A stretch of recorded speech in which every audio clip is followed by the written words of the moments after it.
So, good morning guys. Good morning mga kapamshis. Andito tayo sa pag-open ng isang aking package na binili.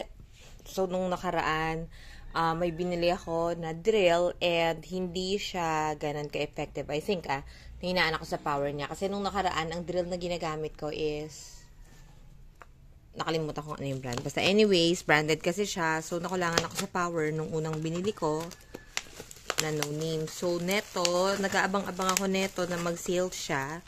Yung something na may barena na nakaka-penetrate ng bato or ng concrete and merong iba na hindi. Kulang siya sa parang, ewan ko, sa wattage or RPM na tinatawag.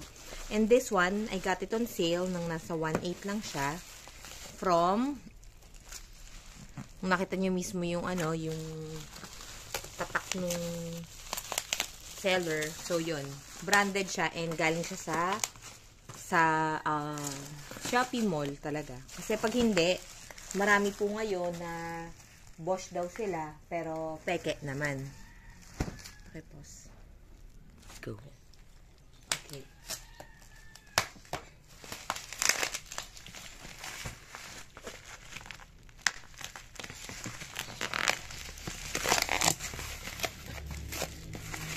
May everyday na nag-unboxing ako. Bumili na ako dati ng cutter para everyday na nag-unboxing ako mas madali. Pagpasensyahan nyo na. Pero everytime na kailangan na siyang gamitin, hindi ko na alam kung saan nakalagay. And minsan, ako lang mag-isa dito, so walang naghahawak. Buti na lang, nagising na yung subo. Ouch! Ouch! Ouchie!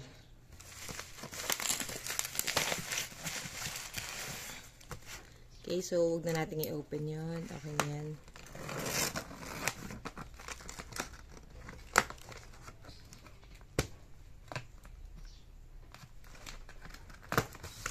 Okay. Yan. So, feeling ko ito yung request kong receipt. I don't know if they automatically give the receipt. Yan. So, I got it for 1,872. Ayan yung Bosch na drill. So, meron siyang 1 year warranty if I'm not mistaken. So, ang saya kasi ang cute ng toolbox niya, guys. Yeah. Yun lang naman ang box niya.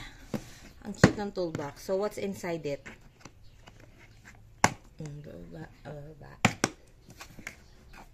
And nakaseal pa siya. So, kahit na i-open mo yun, ito nakaseal pa siya. Yung side, nakikita ba na nakaseal?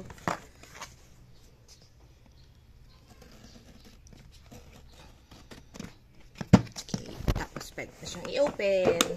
So, dito na natin ilalagay yung ating mga pliers, mga, tawag mo doon?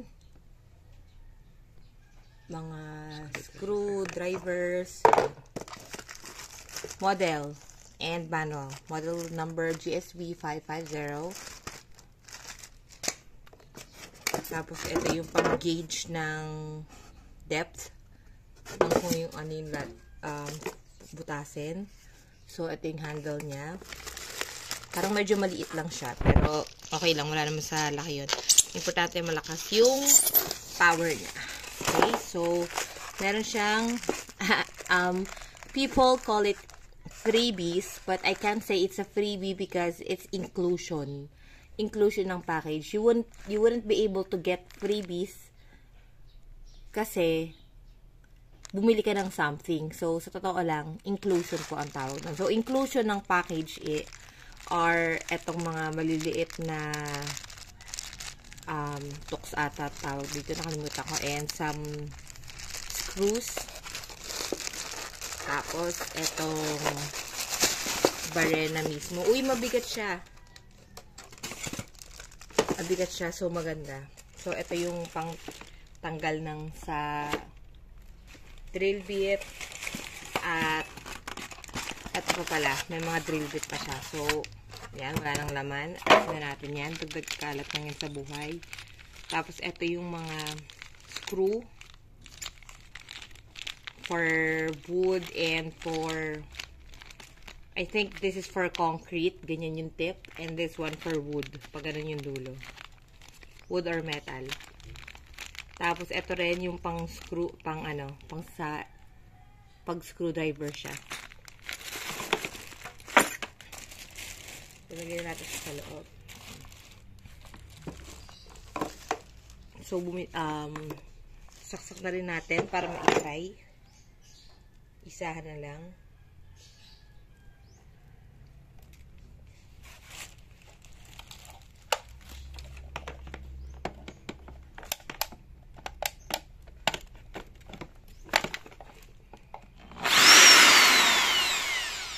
So, okay.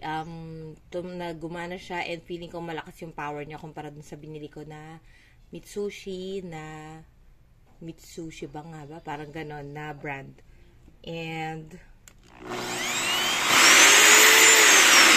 so, yung iba na nagtatanong kung bakit may nakikitang spark dito, normal lang po yun kasi parang may yung makina na tumatama dun sa carbon brush something para gumawa ng ikot. So, thank you mga kamamshis. Don't forget to like, share, and subscribe para makita nyo po ang unboxing ng mga items and what to expect pag may binibili po kayo. So, thank you for watching. Bye!